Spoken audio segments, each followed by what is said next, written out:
கலைஞரின் பிறந்த நாளான ஜூன் 3ஆம் தேதி இந்த ஆண்டு முதல் தமிழ்நாடு அரசு சார்பில் செம்மொழி நாளாக கொண்டாடப்படுகிறது. இதற்கு அவரது தமிழ் பற்று காரணமாக இருந்தாலும் தமிழுக்கு செம்மொழி தகுதி பெற்ற சாதனையை போற்றும் வகையிலேயே இந்த கொண்டாட்டம் முன்னெடுக்கப்படுகிறது. இளமை பருவம் முதலே தமிழின் மீது கலைஞர் கொண்ட தீராத காதல் அவரது மறைவு வரை நீடித்தது. இந்து எதிர்ப்பு தொடங்கி தமிழுக்காக கலைஞர் எவ்வளவோ தொண்டாற்றி இருந்தாலும் தமிழுக்கான செம்மொழி தகுதியை பெற்றுக் கொடுத்ததன் மூலம் தமிழை அரியணையில் ஏற்றி அழகு பார்த்தார். தமிழுக்கு செம்மொழி அந்தஸ்து கிடைத்தது எப்படி? அதற்காக கலைஞர் மேற்கொண்ட முயற்சிகள் என்ன? செம்மொழி அந்தஸ்து கிடைத்ததை எப்படி கொண்டாடினார் கலைஞர் என்பதை செம்மொழி நாளில் திரும்பி பார்ப்போம். கலைஞர் முதுபெரும் அரசியல் தலைவராக வாழ்ந்து மறைந்தார் என்பதை தாண்டி எழுத்தாளர், திரைப்பட கதாசிரியர், வசனகர்த்தா, பத்திரிகையாளர் என தான் தடம் பதித்த அத்தனை துறைகளிலும் முத்திரை பதித்தவர். குறிப்பாக இலக்கியவாதியாகவும் கலைஞர் கொண்டாடப்பட முக்கிய காரணம் அவரது தமிழ் ஆர்வமே. அந்த அளவுக்கு இளமை பருவம் முதலே தமிழ் மீது தீராத பற்று கொண்டவராக விளங்கினார் கலைஞர்.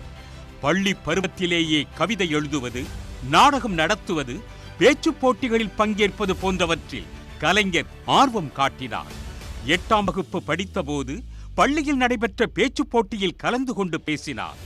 1938ஆம் ஆண்டு பள்ளிக்கூடங்களில் இந்தி மொழியை கட்டாயமாக்கும் ஆணையை சென்னை மாகாண முதலமைச்சராக இருந்த ராஜாஜி வெளியிட்ட போது தமிழ்நாட்டில் முதல் இந்தி எதிர்ப்பு போராட்டம் வெடித்தது.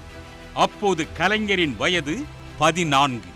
தமிழ் கொடியை கையில் பிடித்தபடி இந்தி எதிர்ப்பு ஊர்வலத்தில் பங்கேற்ற கலைஞர் இந்தி திணிப்புக்கு எதிராக முழக்கமிட்டார். தமிழுக்காக 14 வயதில் கலைஞர் எழுப்பத் தொடங்கிய முழக்கம் அவரது இறுதி மூச்சு வரை தொடர்ந்தது. 16 வயதில் மாணவநேசன் என்ற கையெழுத்து பத்திரிகையை தொடங்கினார். இதுவே பின்னாளில் முரசொலி நாளேடு உருவானதற்கு தொடக்கமாக அமைந்தது. 1942ஆம் ஆண்டு முரசொலி ஏடு தொடங்கப்பட்டது. திராவிட இயக்க கருத்துக்களை பேசும் நாடகங்களை அரங்கேற்றி வந்த கலைஞர் தொடர்ந்து திரைப்படத்துறையிலும் பணியாற்ற தொடங்கினார். கலைஞரின் கதைவசனத்தில் வெளியான படங்கள் தமிழ் சினிமாவிற்கு புதிய வாசல்களை திறந்துவிட்டன. ஒரு பக்கம் திராவிட இயக்க பணிகள், மறுபக்கம் இயக்க இதழ்களுக்கு தொடர்ந்து எழுதுவது, இன்னொரு பக்கம் திரைப்படங்களுக்கான கதைவசனம் எழுதுவது என கலைஞரின் இளமை காலம் முழுவதும் பரபரப்பான நாட்களாகவே நகர்ந்தன. 1953ஆம் ஆண்டு திமுக வரலாற்றில் முக்கியத்துவம் பெற்ற மும்முனை போராட்டம் அறிவிக்கப்பட்டது.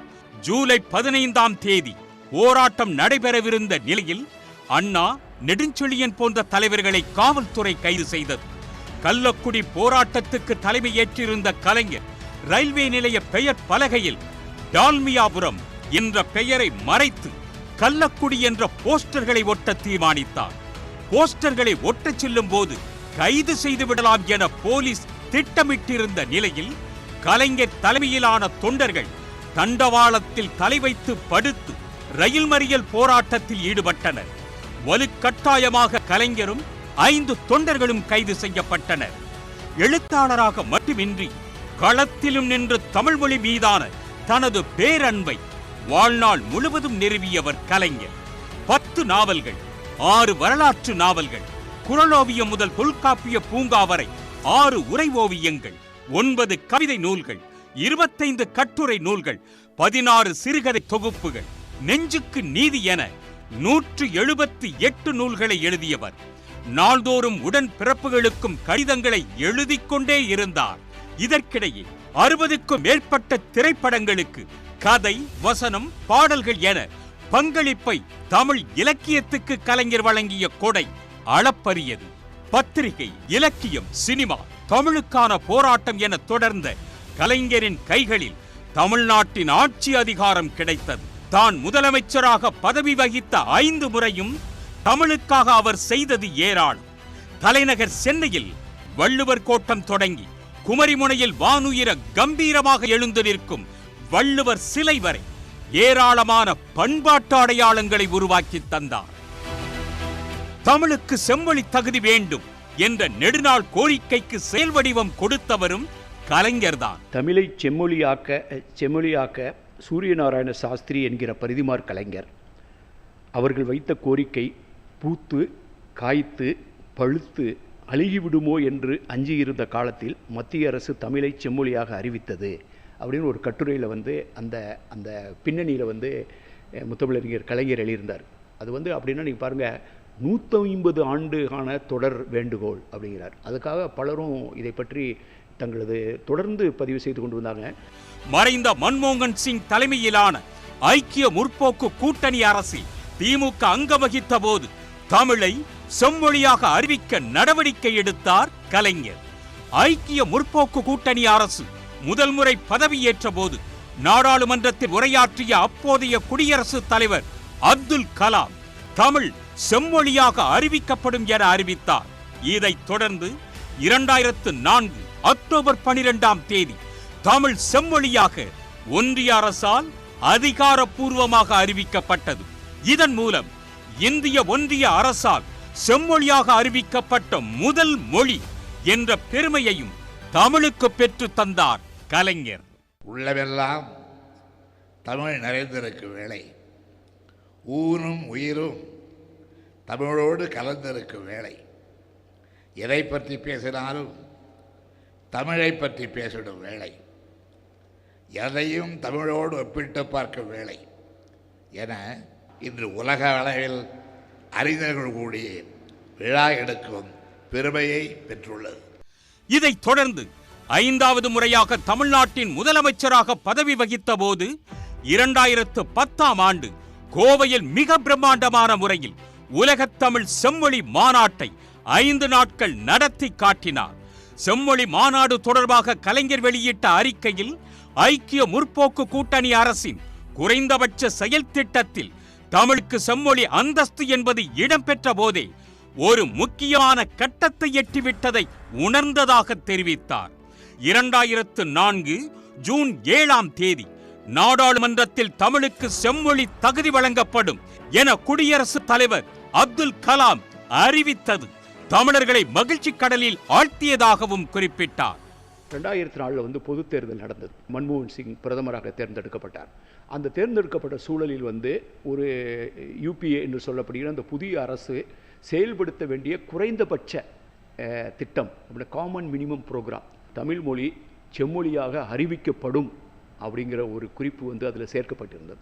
இதை அமைச்சரவை கூட்டத்தில் வந்து இதற்கான முன்மொழிவை வைக்கணும் அப்படிங்கிற போது நீங்களாம் உங்களுக்கு தெரியும், கேபினட் நோட், அமைச்சரவை குறிப்பேடுன்னு சொல்லுவாங்க. அந்த குறிப்பை வச்சு தான் அமைச்சரவையில் பேத்தி ஒரு முடிவெடுப்பாங்க. அப்போ தமிழ் ஏன் செம்மொழி ஆக்க வேண்டும் அப்படிங்கிறத ஒரு அலுவல் பூர்வமான மொழியில் ஒரு அமைச்சரவை குறிப்பேடாக எழுத வேண்டிய ஒரு தேவை ஏற்பட்டது. அப்போ வந்து தமிழ்நாட்டில் வந்து அப்போ வந்து ஒன்றிய அரசில் வந்து தமிழ்நாட்டில் தயாநிதி மாறன் அவர்கள் வந்து அமைச்சராக இருக்காங்க. நான் வந்து அப்போ வந்து ஒரிசாவில் வந்து மாநில தலைமை தேர்தல் அதிகாரியாக இருந்து அப்போ தான் தேர்தல் நடத்தி முடிச்சிருந்தேன். அப்போ வந்து என்னிடம் வந்து அவரிடம் வந்து எனக்கு ஒரு அழைப்பு வந்தது. இதை வந்து வெவ்வேறு துறையை சேர்ந்தவர்கள் தமிழை பற்றிய பின்னணியாக பல மாநிலங்களைச் சேர்ந்த வட மாநிலங்களைச் சேர்ந்த அமைச்சர்களுக்கெல்லாம் புரியும் வகையில் அதே நேரத்தில் அலுவல் மொழியில் எழுத வேண்டிய ஒரு தேவை இருக்குது அப்படின்னு சொல்லி என்னை டெல்லி கூப்பிட்டாரு. நான் அவர்கிட்ட பேசுகிறப்ப 2 நாள் விடுமுறை எடுத்து இந்த அமைச்சரவை குறிப்பேட்டிற்கான ஒரு சிறிய குறிப்பை ஆங்கிலத்தில் எழுதி அவருக்கு நான் மின்னஞ்சலில் அனுப்பினேன். அப்போ வந்து இந்த கூட்டம், இந்த முடிவு வந்து பிரதமருடைய வீட்டில் நடந்த கூட்டத்தில் எடுக்கப்பட்டது. அப்போ எனக்கு வந்து நான் அப்போ திருச்சியில் இருந்தேன். எனக்கு ஒரு தொலைபேசி வந்தது. தொலைபேசி எடுத்தவுடனே வந்து ஒன்றிய அமைச்சருடைய செயலர், ஒரு IAS அதிகாரி தான் பேசினார். தமிழ் செம்மொழி ஆகிருச்சு சார். தமிழ் செம்மொழி ஆகிட்டதா, முயற்சி எப்போன்னு கேட்டேன். எனக்கு இமீடியட்டாக வந்து நான் வந்து எப்போன்னு கேட்டேன். 5 நிமிடங்களுக்கு முன்னால் அப்படின்னாரு. எனக்கு வந்து ரொம்ப இதெல்லாம் சில நேரங்களில் யோசித்து பார்க்கும்போது நெகிழ்ச்சியாக இருக்கும். தமிழ் மொழியை செம்மொழியாக அறிவித்தது குறித்து காங்கிரஸ் தலைவர் சோனியா காந்தி எனக்கு எழுதிய கடிதம் காலத்தால் அழியாத செப்பேடாகும் என்று கலைஞர் நெகிழ்ச்சியோடு குறிப்பிட்டார். இவ்வாறாக தன் வாழ்நாள் முழுவதும் தமிழுக்காகவும் தமிழர்களுக்காகவும் வாழ்ந்த கலைஞரின் பிறந்த நாளான ஜூன் 3ஆம் தேதி செம்மொழி நாளாக கொண்டாடுகிறது தமிழ்நாடு அரசு. இதையொட்டி கலைஞர் சிலைக்கு மரியாதை செலுத்துதல், கலைஞர் பெயரிலான செம்மொழி தமிழ் விருதுகளை வழங்குதல், செம்மொழி தமிழாய்வு மத்திய நிறுவனத்தின் புதிய நூல்களை வெளியிடுதல், மூத்த தமிழ் அறிஞர்களுக்கு உயர்த்தப்பட்ட உதவித்தொகையை வழங்குதல், போட்டிகளில் வெற்றி பெற்ற பள்ளி கல்லூரி மாணவர்களுக்கு பரிசளித்தல் என பல்வேறு நிகழ்ச்சிகளுக்கு ஏற்பாடு செய்யப்பட்டுள்ளது. உடனுக்குடன் செய்திகளை தெரிந்து கொள்ள சன் நியூஸ் பெல் ஐகானை கிளிக் பண்ணுங்க.